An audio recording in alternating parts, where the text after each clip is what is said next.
Күйеуімнің әруағымен бірге тұрып жүрмін. Қазір жасым 48-те. Жолдасым екеуміз 26 жыл отастық. 2 қыз өсірдік. Олардың екеуі де тұрмыста. Басқа қалада тұрады. Үлкен қыздың бір ұл, бір қызы. Кіші қыздың бір қызы бар.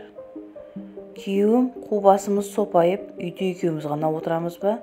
Үлкен қыздан туған немерені бауырымызға алайық дегенде, жұмысты қайтемін, зейнеткерлікке шыққан соң алармыз деп көнбегем.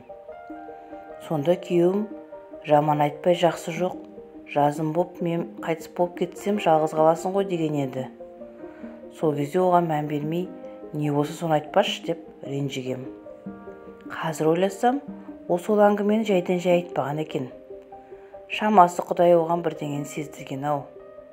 Өйткені сол бір әңгімеден соң, көп өтпей осы жазда күйеуім аяқ асты жүрек талмасынан көз жұмды. Сөйтіп, марқұм күйеуім айтқандай қу басым сопайып үйде жападан жалғыз қалдым.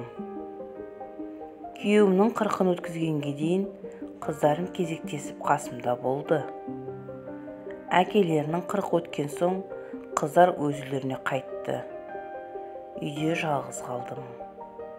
Сол күннен бастап түсініксіз жағдайға тап болдым. Демалыс күні болатын. Түскі астан кейін төсекке қисайып жатқам. Бір сәт төбе жағымда біреудің тұрғанын сезіндім. Шошып орнымнан тұрдым. Елес көрінген болар деп ойладым. Десе де қорқынышымды әзер бастым. Ертеңінде жұмыстан келіп, тамағымды ішкен соң, бір қағаздарымды жазып бітірейін деп жазу үстелінің басында отырғам. Бір уақытта арқа жағымда біреудің тұрғанын сездім. Ақырын басымды бұрдым. Ешкім көрінбейді. Бірақ дәл қарсы алдымда біреудің тұрғанын анық сезіп тұрдым. Күйеуімнің аты Мұрат еді. Мұрат деп дауыстадым. Үн жоқ. Алайда қарсы алдында біреудің ақырын қозғалғаны сезіледі. Неге екенін қайдам, осы жол қорқыныш сезімі болған жоқ. Өзімді қолға алып, Мұрат, маған алаңдама. Менің жағдайым жақсы. Мені тыныш қой, дедім. Сол сәтте Мұраттың ақырын кеткенін сездім. Ертеңінде арнайы тамақ жасап, 7 шелпек пісіріп Құран оқыттым. Қыздарым айтсам, жалғыз болған соң елегізіп адамға неше түрлі көрінеді. Біздің біреуіміздің қолымызға кел, ауырып қаласың деді. Мен күйеуімнен қалған қара шаңырақты, жұмысымды тастап қайда барам? Ертең мен үшін олардың отбасында реніш болып жатса ше? Мұны олар ойламайды. 2 аптадай Мұрат мені мазалаған жоқ. Бірақ бір қызығы, мен оны күтіп іздейтін болдым. Соны сезді ме, көп ұзамай ол тағы келді. Алаңсыз ас үйде шай ішіп отырғам. Кенет арқа жағымда біреудің тұрғанын сездім. Сезіп отырмын, дәл сол, Мұрат. Қорыққаным жоқ. Қайта артқа бұрылсам кетіп қалар деп қорқып, бұрылмай отыра бердім.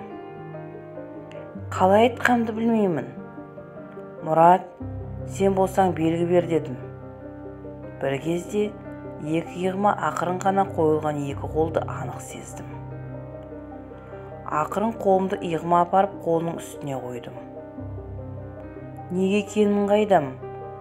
Оның иығыма қойған қолын сезгенмен, қолыммен оның қолын сезе алмадым. Солай біраз отырған соң ол кетті. Ертеңіне Мұрат тағы келді. Шай ішіп отырғанда иығыма қолын қойды. Оның қолын сезбесем де қолымды иығыма апарып, Мұрат, бүгін кетпеші, осында қалшы дедім.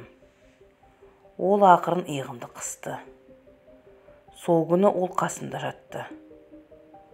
Қыздарыма айтып едім, сенің жүйкең шаршаған. Бүйтіп жүре берсең, жүйке ауырына шалдығасың деп, жылап еңіреп қоярда қоймай, емханаға апарып тексертті. Менімен сөйлескен соң дәрігер, аздап жүйкеңіз шаршаған. Денсаулығыңызда кінәрат жоқ. Мүмкіндік болса санаторийге барып, демалып қайтыңыз дедім. Қыздарым қоймай, жұмыстан демалыс алғызып, 10 күнге санаторийге жіберді. Санаторийде 3-4 күн болған соң, мен үйімді, дәлірек айтқанында мұратымды сағындым. Ол мені үйде күтіп отырған сияқты болады да тұрады. Расымен де солай болды. Келген күні-ақ оның үйде екенін сездім. Менің келгеніме қуанған сияқты. Қай бөлмеге барсам, сол бөлмеге барады.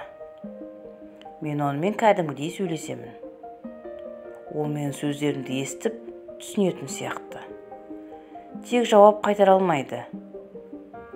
Жұмысқа шыққан соң, осы жағдайды бірге жұмыс істейтін жақын танысыма айттым. Ол мен бетіме бажырая қарап, сен психотерапевтке көрін деп кеңес берді. Тағы бір құрбым айтсам, ол да жүйкең шаршаған, сосын саған солай елес көрініп жүр. Дер кезінде емделмесең, науқастанып қаласың деді. Қыздарымды айтатыны сол. Бәрі маған қарсы. Молдаға оқытып, үйді тазартып, ондай күйден арылу керек дейді. Ал менің мұратымнан айырылғым келмейді.